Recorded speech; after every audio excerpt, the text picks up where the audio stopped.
Hi kiddos, this is Miss Stark with another video. This time we'll be covering using Exponents interactive notebook. So if you look here, you will see that I have exponents and I need to define it. There are a couple ways we can do this. Either looking it up on Google, looking it up using tools, and then going to dictionary and typing in exponents.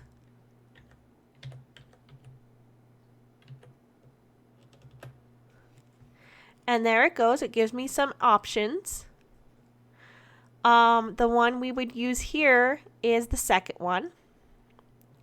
Or you can use the one I'm going to type right now. So the definition I have is the number of times a number is multiplied by itself.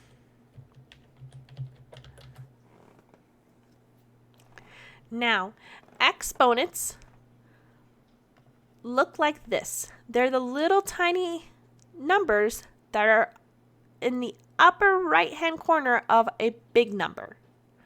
So, for example, this one has an exponent of 8, exponent of 5, exponent of 6, 2, 3, and 4.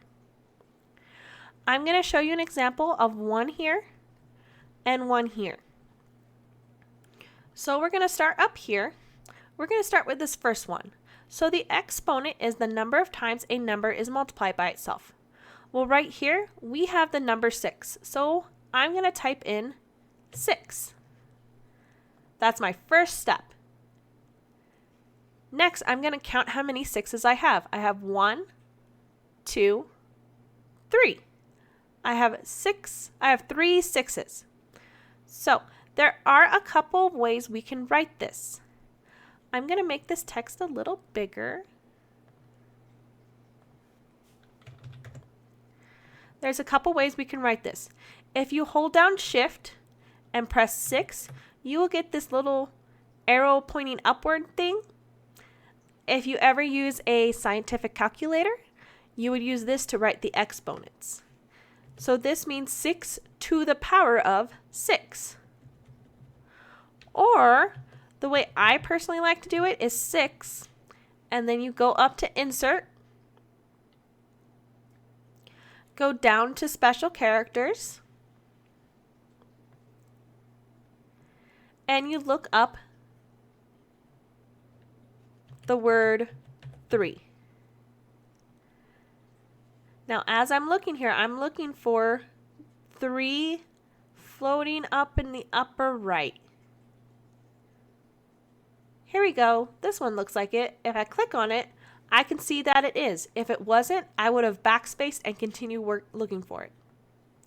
Just realized I put a 6 here instead of a 3, so I'm going to fix that. I personally like this version, but if it's hard for you to find these small numbers, you can always use this version. Now, another way to find the 3 or any exponent you want is instead of searching number-wise, you search superscript. If you look up superscript, it's going to give you every single number. So there's 0, 4, 5, 6, 7, 8, 9, 2, 3, 1. Gives you every single one by looking up superscript. And if you go down here, it tells you exactly how to find it as well. Now, this part was already done for me. The 6 times 6 times 6 equals, well, here's another thing you guys can do. You can use a calculator, because I know this is not going to be the easiest to do. So if I pull up a calculator, here's my calculator right here. I'm going to clear out what I did last time. And I'm going to type in 6 times 6 times 6 and press equals. And there it is, 216. So I'm just going to write 216. And that's it. That's all you do for this part, is write it as an exponent, Then find the answer for that exponent. Now, if we scroll down here, I'm going to skip this one. I'm going to go straight to this one that says 5 to the 5th power, or 5 to the exponent of 5. This time, instead of writing the exponent, I have to write the multiplication.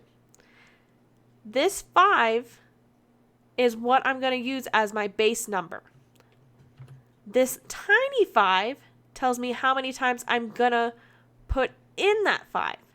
So in this case, I'm going to have 5 5s. So I do 5 times 5, 3, 4, 5. I'm going to put an equal sign because I like to put equal signs after my problem. And that's all you do. You just write 5 times 5 times 5 times 5 times 5. 5 5s. That's what we have here. And if I go to my answer, I personally don't know what that is off the top of my head. So I'm going to pull up my calculator and do 5 times 5. And I'm going to start counting. So that's 2, 3, 4, 5. So I get 3,125. So that's what I'm going to put here. 3,125. And that's all you do for this section. I hope this video helps. If you guys have any questions on this, please let me know. Otherwise, I hope you have a good day, and I can't wait to see you next time. Bye!